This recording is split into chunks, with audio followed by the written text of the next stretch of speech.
Morning बच्चों, कैसे आप सब। आशा करती हूँ कि आप सब ठीक होंगे। बच्चों, आज मैं व्याकरण पाठ 6 वचन के एक्सरसाइज यानी कि अभ्यास कार्य कराने जा रही हूँ।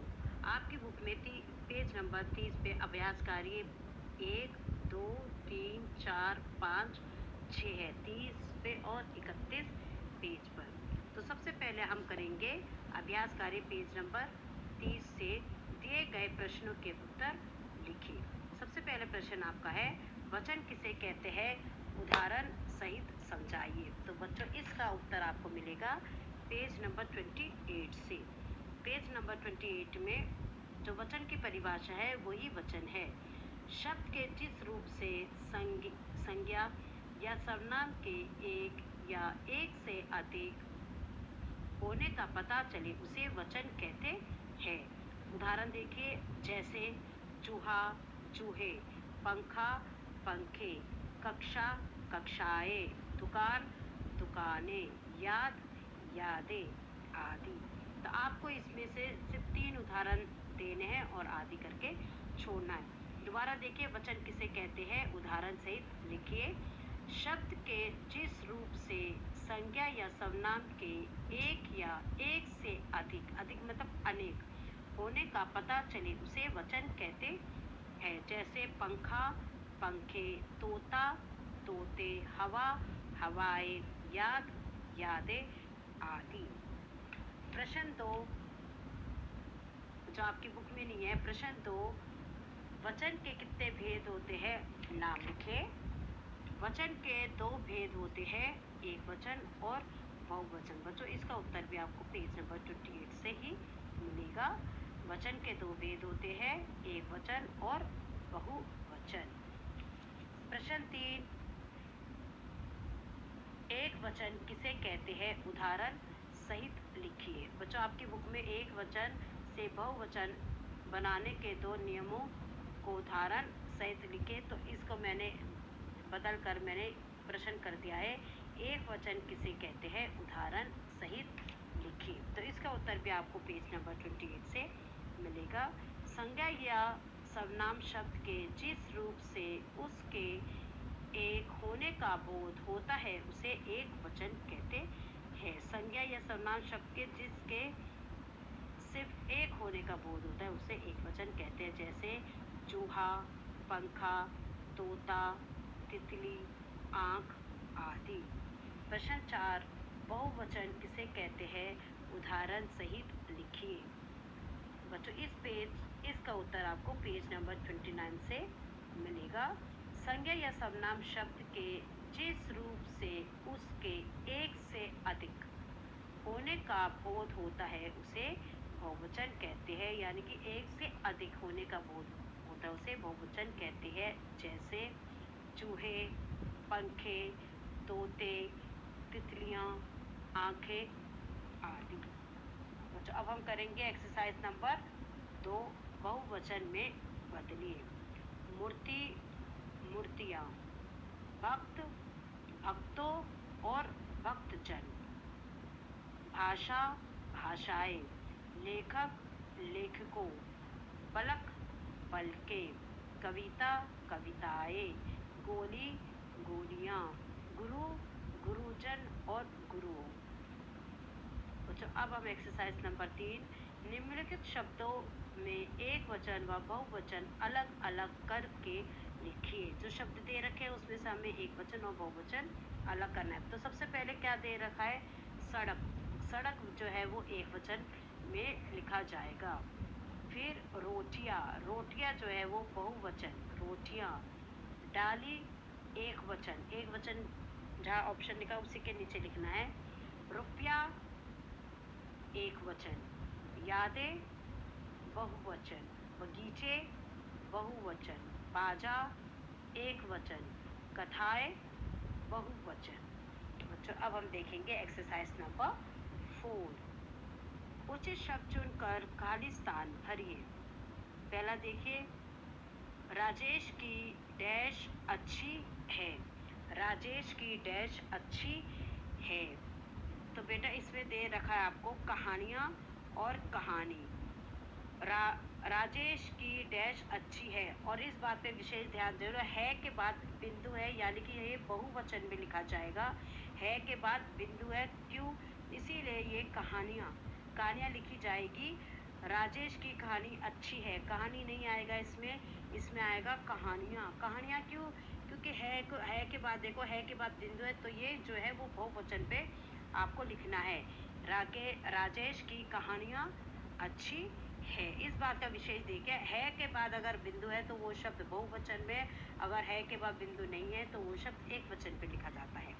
पेड़ों पर डालियों की डैश है, शाखा और शाखाएं। तो इसमें भी देखो, है पे के बाद क्या देखा है, बिंदु है, तो ये बहुवचन पे लिखा जाएगा। पेड़ों पर डालियों की अनेक शाखाएं है। मेरे घर की डैश सफेद रंग की है, मेरे घर की डैश सफेद रंग की है। तो बच्चों, है के बाद देखो बिंदु नहीं है, तो ये एक वचन में भरा जाएगा। मेरे घर की डैश यानी कि दीवार सफेद रंग की है। यहाँ पर अगर है के बाद बिंदु आता है, क्योंकि दीवारें भी हर घर पे कम से कम कितनी दीवारें होती है, एक ही दीवार थोड़ी होती है, बहुत सारी दीवारें होती है। कम से कम एक रूम पे 4 दीवार होती है। 4 दीवारों में ऐसा तो नहीं कि एक ही दीवार पे सफ़ेद रंग है और बाकी में अलग है। कम से कम 2 दीवार पे सेम कलर तो रखते हैं ना।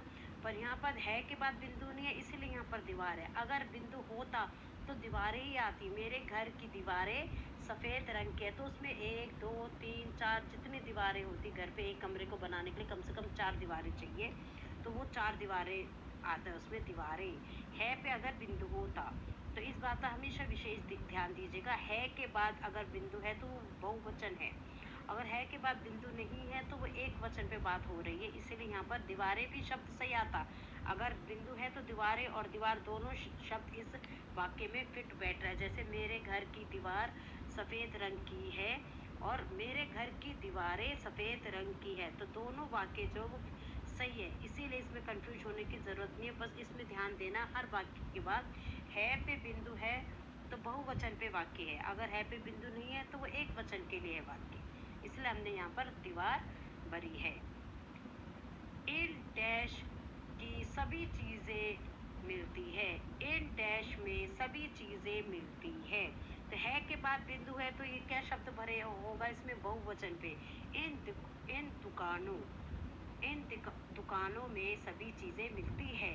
अगर है पे बिंदु नहीं आता तो क्या आता, इन दुकान में, फिर इन भी नहीं आता, इस दुकान में, इस दुकान में सभी चीज़ें मिलती है। तो इन देखो, इन जो है वो बहुवचन के लिए भरेगा। इन दुकानों, इन मतलब कुछ दुकानों में, इन दुकानों में सभी चीज़ें मिलती है। मैंने डैश खाई, तो वैसे भी ये मैंने तो अपने लिए प्रयोग किया आता है, प्रयोग होता है मैंने डैश खाई, या मेरी, मैंने, मुझे, ये शब्द जो है वो हमारे अपने लिए प्रयोग करते हैं। तो इधर मैंने रोटी खाई, तो खाई पे भी अगर अगर खाई पर अगर ई पे के ऊपर बिंदु होता है तो मैंने रोटियां खाई, तो यहाँ पर खाई पे देखो ई पर भी बिंदु नहीं, अगर ई के ऊपर बिंदु होता, बड़ी ई के साथ में बिंदु होता, तो यहाँ पर बहुवचन में आ जाता, मैंने रोटियां खाई। ऐसा तो नहीं है कि मैं सिर्फ एक ही रोटी खाते हम लोग, भाई 2 भी 3 भी 4 रोटी भी खा सकते हैं। पर यहाँ पर ई पे याद देखो, ये शब्द भी जो है वो एक वचन पे, ई पे यहाँ पर बिंदु नहीं है, यानी कि यह एक वचन है, मैंने रोटी खाई। ठीक, अगर ई पे बिंदु होता तो मैंने रोटियां खाई, यानी कि एक से ज़्यादा रोटियां आपने खाई है, इसलिए रोटियां का प्रयोग किया गया है। तो बच्चों ध्यान दीजिएगा, वाक्य के बाद में अगर है पे या ई पे बिंदु है तो वो वाक्य जो है वो बहुवचन में आता है। अगर है पे बिंदु नहीं तो वो वाक्य एक वचन में आता है पे बिंदु एक तो बहुवचन में प्रयोग करते हैं, और हम जब किसी का सम्मान करते हैं, जैसे गांधी जी हमारे देश के राष्ट्रपति कहे जाते हैं, दादाजी खाना खा रहे हैं, तब आता है पे बिंदु बहुवचन में, और जब हम किसी का सम्मान या आदर करते हैं तब। एक्सरसाइज नंबर 5 देखो, सही कथन पर सही का चिन्ह लगाओ।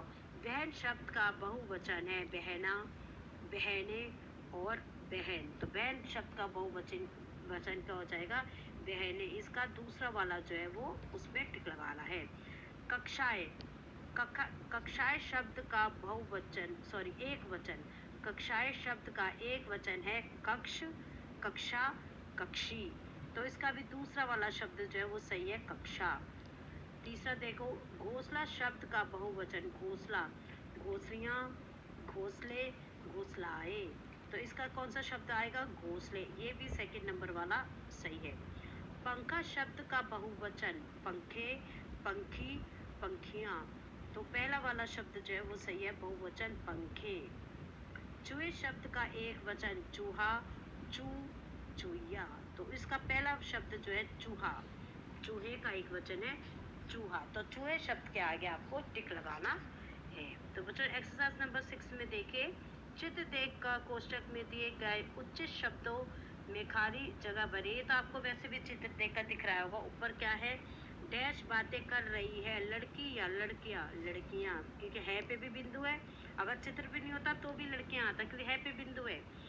ठीक है, अगर है पे बिंदु नहीं आता तो लड़की है, विदाउट चित्र में अब बात कर रही हूँ। पर यहाँ पर पहले से चित्र देखा तो 3 लड़कियां खड़ी है, तो लड़कियां। हाँ, फिर लड़का योगसान कर रहा है, योगसन कर रहा है।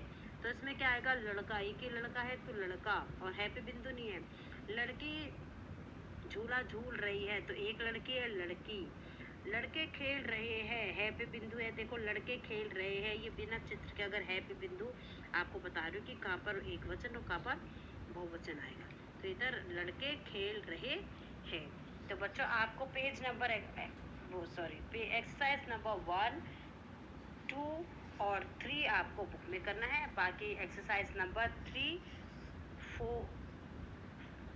5 और 6 आपको कॉपी बुक में ही करना है। एक्सरसाइज नंबर 1, 2, 4 आपको कॉपी में करना है।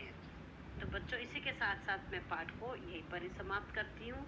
आप अपना ध्यान रखिए, खुश रहिए। Thank you and have a nice